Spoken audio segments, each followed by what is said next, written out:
Rob, we were talking about your difficult and painful times as well as the humorous times in your book. Was there a particular chapter that was very difficult for you to write?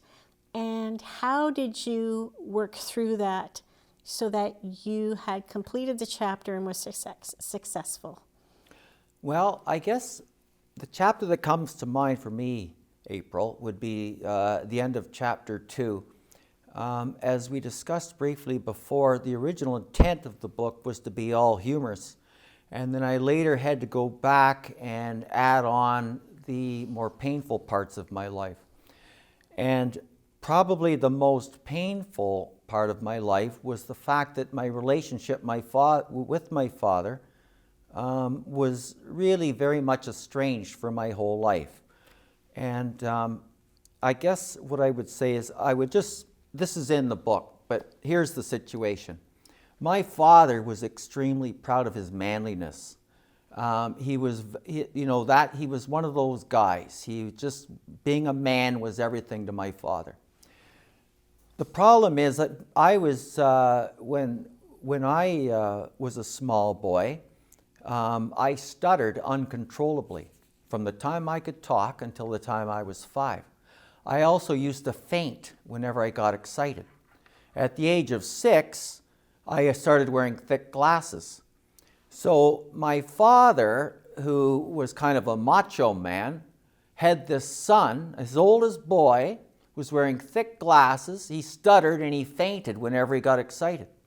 So I can't help but think I probably was less than the perfect replica. But nevertheless, I was always the oldest child present and therefore responsible by default. Back in the 50s, if the kids got into trouble, they looked for the oldest kid. Who did it? Why didn't you do something? One day when I was the oldest kid, my dad hit me. And he hit me in the side of the head so hard that I saw stars. I was knocked off my feet. And I think that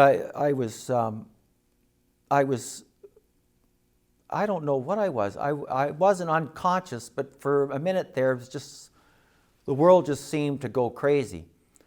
And I never got over that.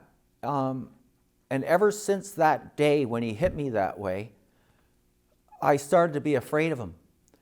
And after that day, I never felt like he was my dad and he was my protector. I just felt like he was one of my parents, but he was the parent who would hit us if we were bad. I never felt close or loved by my dad, and that goes on through the book, and it affected the way I grew up. Because later on, as a teenager, I had a lot of anxiety and things like this. And so that was probably the hardest chapter to write, because a lot of people in my family don't know about it. But you did push through and I get did, it done. yes, I did. I'm glad I did. Yeah. It's a very cathartic thing to be able to release the deepest hurt you have.